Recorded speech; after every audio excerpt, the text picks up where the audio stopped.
Tere hommikust. That means good morning in Estonian. There clearly are seats here, so unless you're Estonian, then come onto the front. Estonians usually never do, that's why I say this, so it's a good litmus test now. I think you can hear from my voice the reasons why we do everything digital in Estonia, because going out means that you can catch cold. And so yes, being in a Nordic country like we are, so weather can be quite sort of awful at some times, so bear with me if my voice is a bit shaky these days. But what was my idea this morning? Actually, well, our president did pretty much a teaser into many of the things I will be talking about this morning. So just basically sharing a bit of the journey, the experience, trying to give you a practical glimpse of the things we do digitally here, the reasons why we started doing them, and what's next for us. And it all really comes down to one single point. In many sense, we really try to make the most of digital opportunities, the revolution that, you know, again, former speakers were speaking about, and the internet as such. But where did we start and why? So weather was one reason, okay? But the other reason was very simple. We are just small. If you're small, but still want to be a fully fledged country, defense, welfare, the whole spiel, how do you pull that off? Well, to us, the answer has always been you have to be as efficient as you can, as effective with the resources you have, be them small or be them big. So that's why we started experimenting on all different fronts and ways on how to really make the most of what we do have. The little people we have, the little sort of economic resources we have, everything. And it was all also in the back, in the context of that our economic policy line through the years, through decades now, has been that we are fiscally rather conservative. So which means that, look, I mean, we really have to live with what we can gather, for example, as taxes, as a public sector. So we started experimenting on multiple fronts. And yes, late 90s, we started experimenting also with technology for that reason. And you know what turned out? It does work. I'll go to more examples, but it actually makes us more efficient as a public sector, as the whole economy, as a whole society. And so what was really the bunch of experiments at the start then became a conscious strategy, a clear strategy that it is today.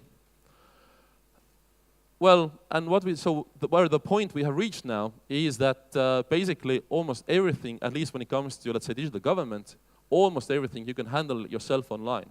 Except for a few things we consider high-risk transactions, like getting married. Comes with very serious consequences, legally speaking.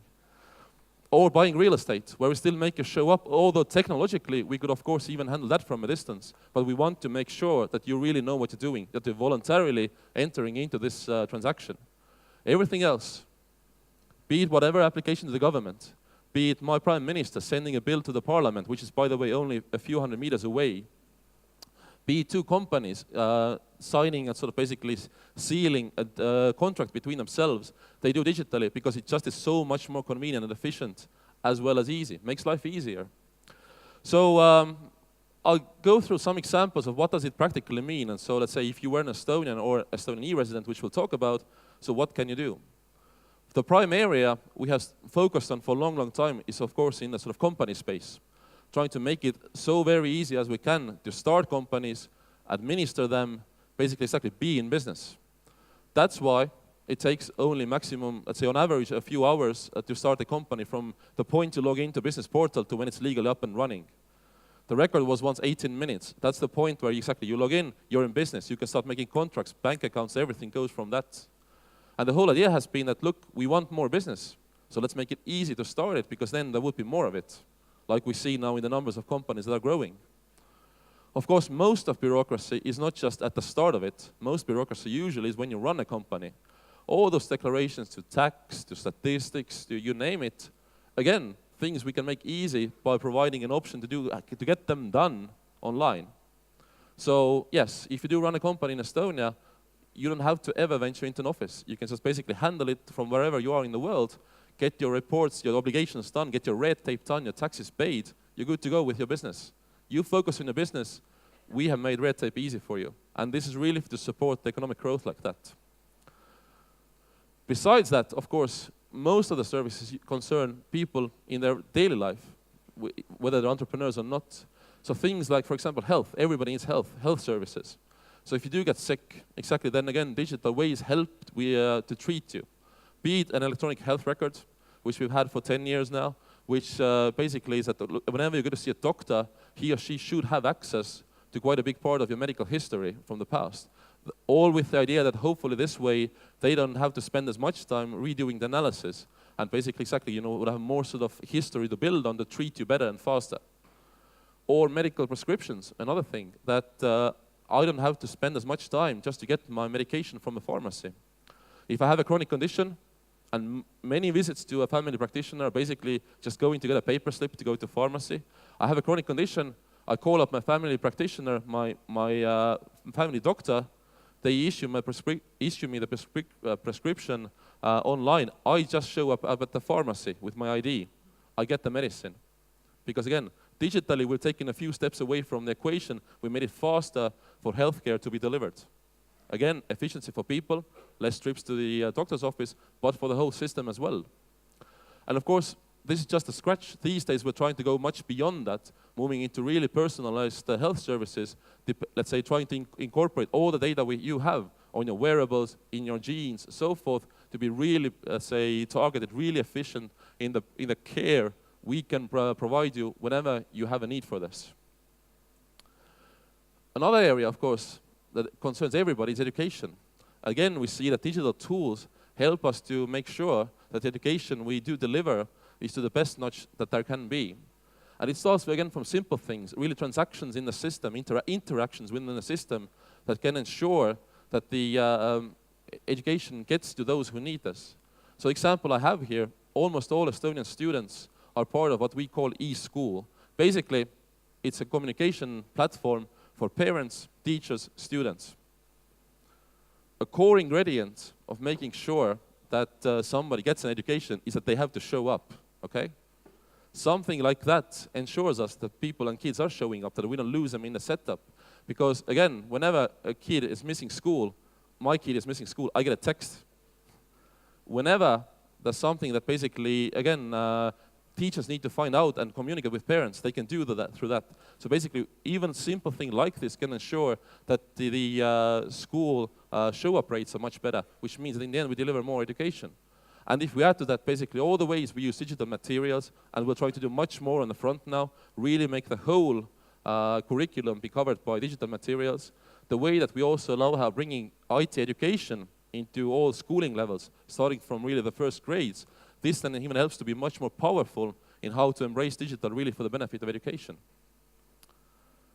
But it's not just the stuff that, you know, basically is like a daily thing. We have also looked at trying to basically make the most of digital in interactions that people would want to have for the sake of democracy, which are much more rarer, for example, than checking up your kid in school every week. So basically, for example, every 4 years, not so often, but every 4 years, whenever there's a parliamentary vote, in Estonia you can vote online. It's purely a convenience service. You can still vote on paper as well.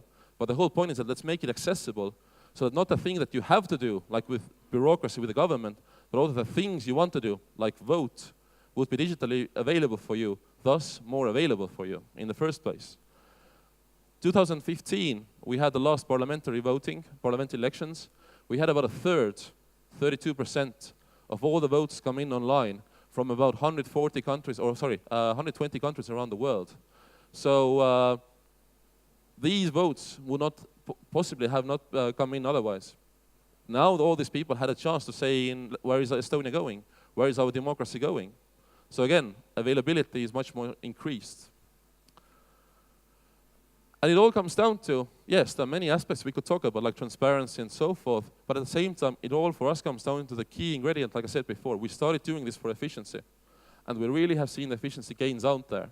My president already mentioned how we save about a work week, which is equivalent to 2% of GDP each year, just by signing anything and everything digitally in the whole of economy.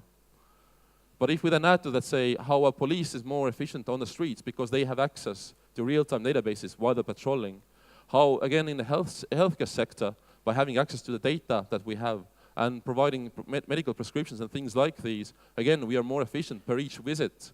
If we see that based on all the sort of digital solutions that have made our tax collection very, very easy, we now have the most efficient tax system in the whole of the world. These are massive benefits. And again, especially for a small country like we are. So this is really the reason why we still keep going. We've seen the benefits, we've seen it can be done, made to work. We want to do even more on this. And what's been another outcome, of course, I have to say this, especially in an audience like this, another sort of side benefit clearly has been that we see that also not just efficiency, but we see direct growth coming from all of these initiatives. The more we do digitally as a country, as a government, the more, of course, we also have companies, startups, tech guys and girls in the area, basically, who then, based on experience, start new companies. Or take the experience, the know-how that they have gained in building stuff for Estonia now to other countries. And that, again, is a very big growth dividend that helps to get our economic engine humming even stronger and stronger each week and year. I'll say a few words about what have been really the pillars of making all this happen. So if that was the glimpse into what is e-Estonia all about, then what would have been really the pillars of the building blocks for this? And the core, one of them, again, my president already talked quite a bit about, is that we managed to put in place very early on strong platforms for the whole of government to use that made digitization in the whole of government as well as the whole of society much faster and also more secure. So platforms like digital identity or electronic ID, basically each Estonian has to have a smart card that gives us access to then anything online as well as a chance to sign anything in a legally fully valid and secure way. Having this digital ID out there meant that we could now start moving all different interactions with government and also other entities online. Like I said, you had to still show up in places where we want to make sure you really know what you're doing. We want to have extra check. But yes, whether it's the Prime Minister's doing stuff, whether it's the companies doing any type of contracts and business deals, or any government agencies, digital ID allows us to seal all these things with a valid, strong signature, as well as then offer online channel for whatever service is out there. That's really my key to getting stuff done. And I don't have to be even physically present in Estonia, which is even more powerful. So a platform like this greatly, like I said, made it faster to move online, and also in a way that we still have the trust. We can trust the users if they log in, and at the same time, they can also trust basically us on the other end. The other platform that we always talk about is X-Road. Again, quite a few have heard about this already, but X-Road, in a nutshell, it's a platform for data exchange across the whole government and actually beyond now. So, for example, if private sector companies, if they need to submit data, pull data, and if there's a legal basis for that, if they need to submit the pull data from the government, they again do this via X-Roads, which is basically, yes, a joint set of standards, protocols, and a bit of technology to then do it in a uniform way. Now, why is it important? Because usually, if you think about any service in a private space or government space, usually, if you want to really make it user-friendly, you have to somehow reuse data from different parts of government even, not just within your own agency. There are many ways you can do this. You can build up all those connections one by one, or you could have some sort of a platform.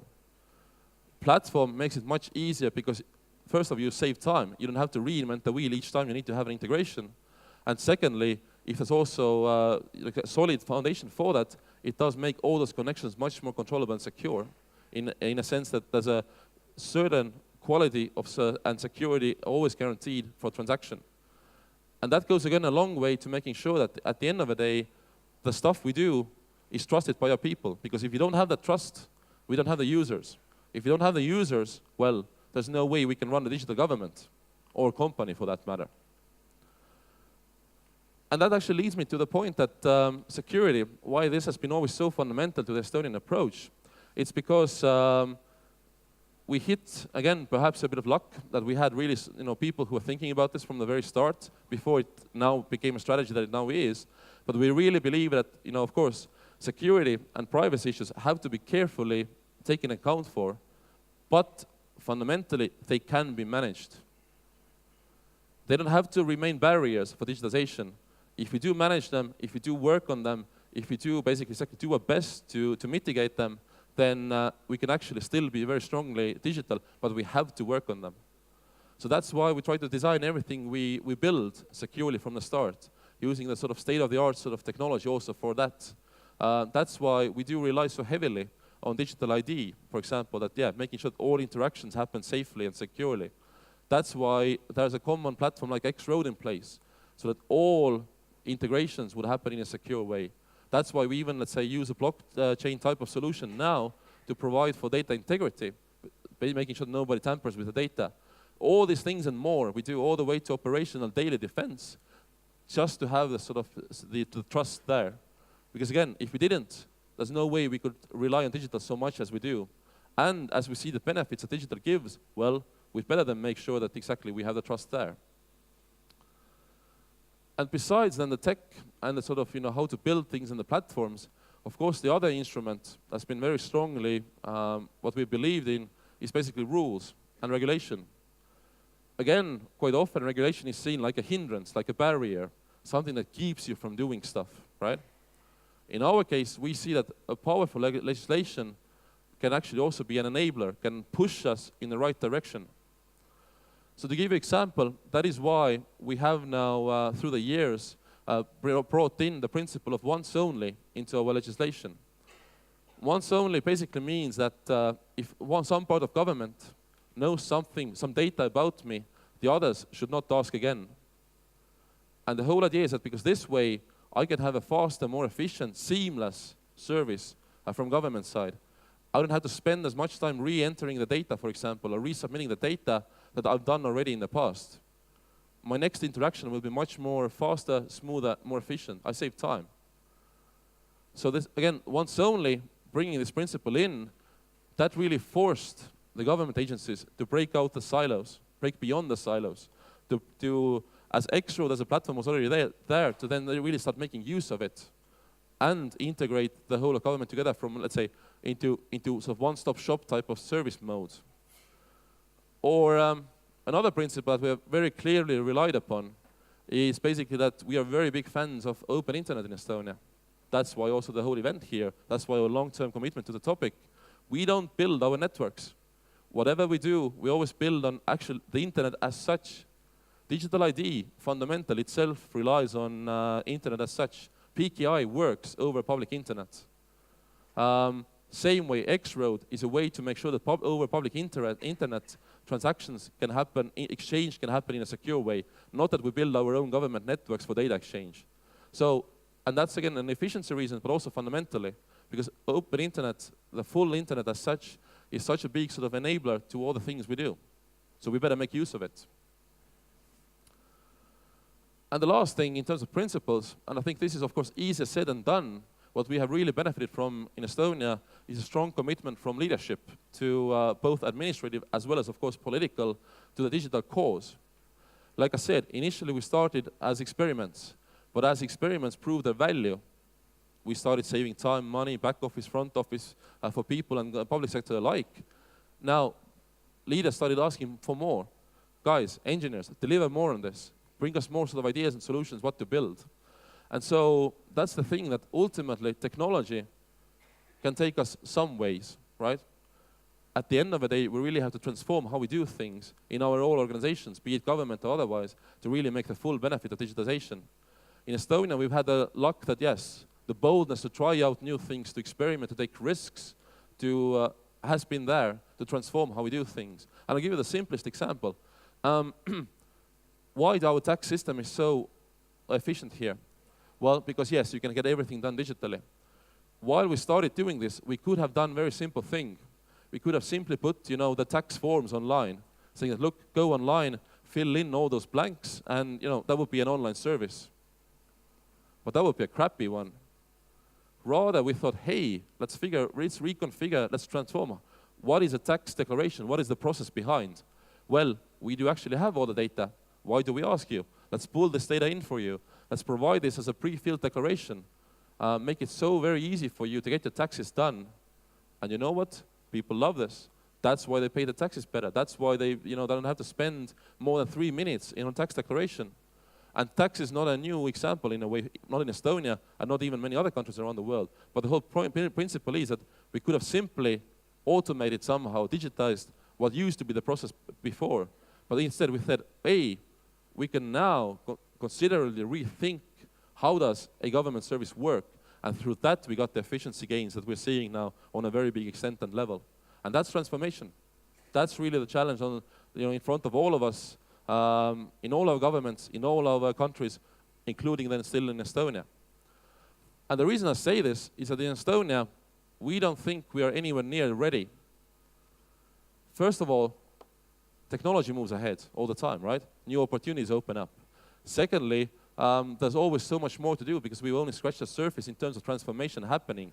Even if stuff is available online, our thinking is now, well, why stop there?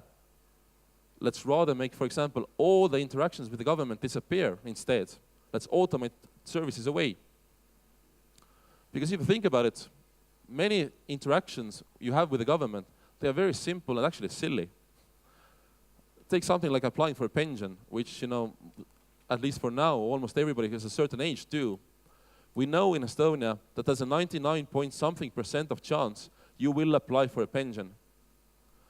At the same time, for majority of people, we do have at least most of your employment records, your salary record, everything already there. And on a once-only principle, we should not ask again. So why do you have to apply at all? We have your birth date on record. You could just start getting the money. No hassle, no service, no interaction, but you still get the benefit. We deliver you invisibly, proactively in the back end. The same thing, this is an example in a silo. The same thing we want to do also across life events, where there's packages of services involved in a bundle. So if a child is born, we don't need big data to figure out the next steps that the parents will want to take. Name the child, again, some benefits, kindergarten line, all these things. You can get them done before you leave the hospital room the next day. I've done it twice myself. But why do we ask?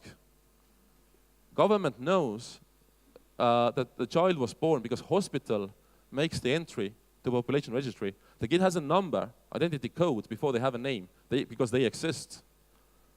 We could just start now the other way around, not have you come to us with different applications. We could just basically make it one contact and say, hey, thank you for the new citizen and future taxpayer.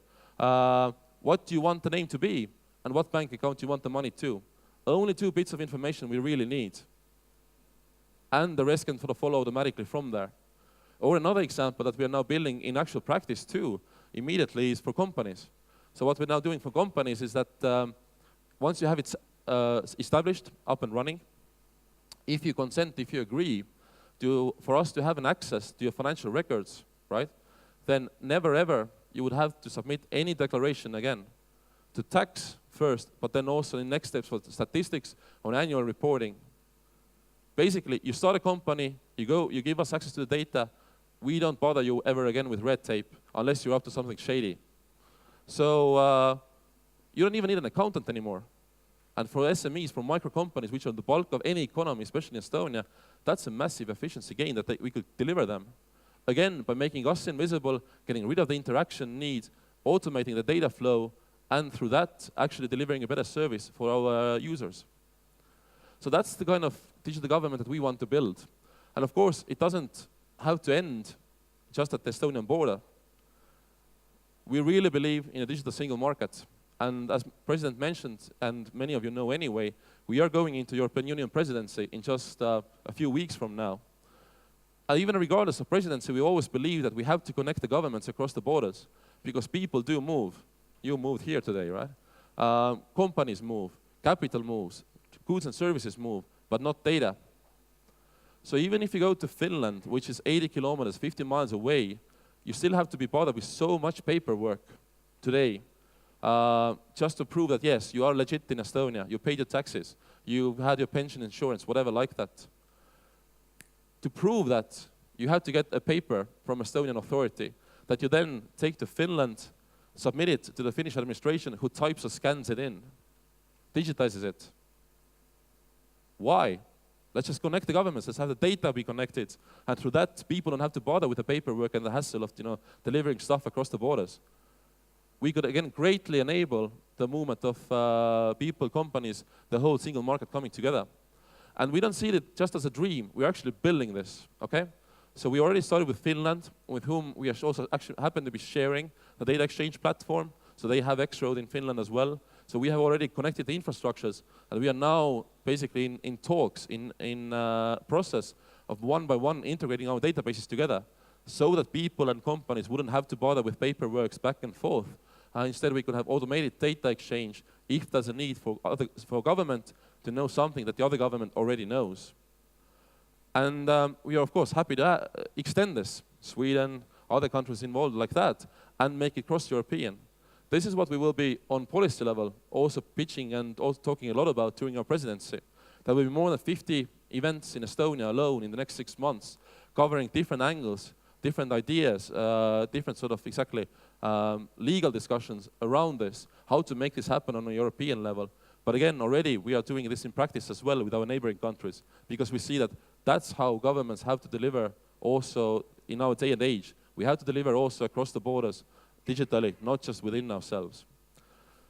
And the last note, if the cross-border thing doesn't really work out, well, in Estonia we do have an alternative. We always welcome anybody and everybody to come just use our services. And actually on that note, there must be some e-residents here. Are there? Any e-residents? 1, really? 3? Well, a few, all right. Good job, you rock, guys. Everybody else, you should go apply. What the e-residency does and gives, it gives access to the digital services we've been building up through the years in Estonia. So anybody in the world can apply. We do run your background, so just make sure that you're legit. So, and the reason is that, so through that, then you can start up a company in Estonia, administer it, do digital signatures, banking, you name this. The whole point is that exactly we want to offer you a chance to have your stuff done in a nice, convenient way wherever you are in the world. You don't have to bother by showing up in Estonia just to get your business done. You can have an EU company set up like that. And the reason why we started this was very simple. We don't make enough babies.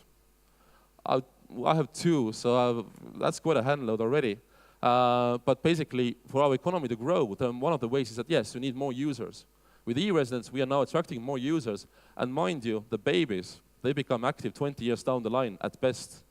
E-residents, immediately, they are using the services by our companies, by our government, and bringing more money to the economy. So we have never been afraid to say, we do this really for the purpose of growth. Because digitally, given that we have a digital ID, given that we have the services, we can grow much faster than we do in a physical world. And in that sense, again, we're trying to make the most of the opportunity that internet as such gives us to be much bigger than we otherwise could be. On that note, I will end. I will invite, yes, you to make the most of these few days in Tallinn, especially if you're here for the first time, but always also for the next stages and next events and the years to come, always come back, join us as e-residents, and join us especially on European level, trying to bring the whole thing also together and to live practice in a digital single market sense. Thank you.